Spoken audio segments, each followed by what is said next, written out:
for everyone. Taoiseach, I would hope that you would join with me in condemning outright, actually, in total terms, the illegal and immoral airstrikes that took place by the US, the UK and France on Syria over the weekend. And I have to say, I don't know who these people think they are, that they can appoint themselves judge, jury and executioner.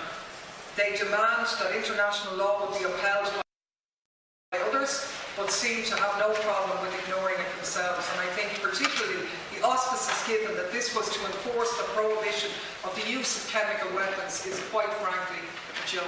When we know that the system for dealing with this was outlined in the 1997 Chemical Weapons Convention.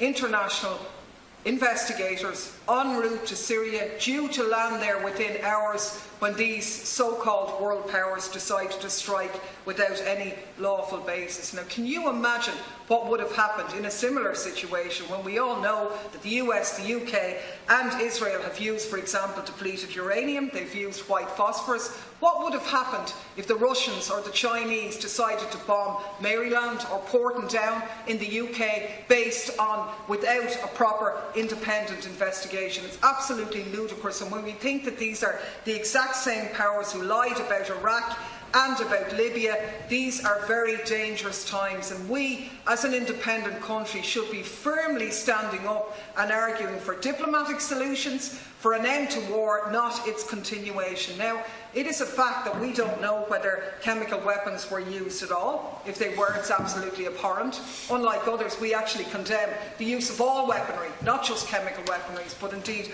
all weaponry. But we don't know if they were used, and if they were used, we don't know by whom, because the people who were charged with carrying out the investigation hadn't got there yet. And I think you may have read today's article in the British Independent by Robert Fisk, hardly a radical, who was in Duma yesterday, who spoke to some of the doctors who were present at the time, who put forward the idea that what happened there was not a gas attack at all, but hypoxia caused by bombing that was taking place there, dust clouds and wind, and the people being withheld from oxygen underground and causing the symptoms that were displaced. You can read the article. It's incredibly illustrative, hardly a radical on the ground in Duma talking to people today and yesterday, and indeed the survivors of that incident. So I think we have to be very careful in this situation, and we should be taking a lead on it. It's somewhat ironic that when you consider that ISIS, for example, have used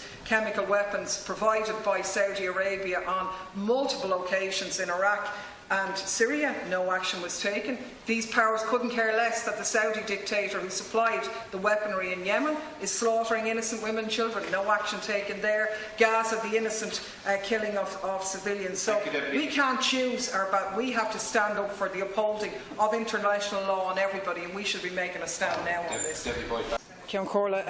Minister, I appreciate that you did urge caution and make the point that further action was unlikely to do any good, and I welcome your comments in advance of the bombing in that regard. But your points about the UN being paralysed just simply don't add up.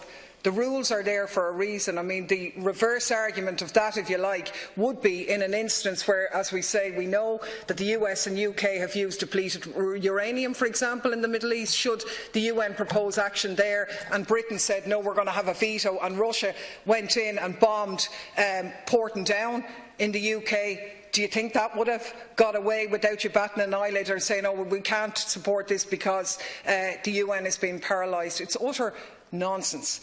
Now, there is a legal process there where these attacks could be investigated, but it was precisely in advance of that independent investigation laid out by law that these three countries struck.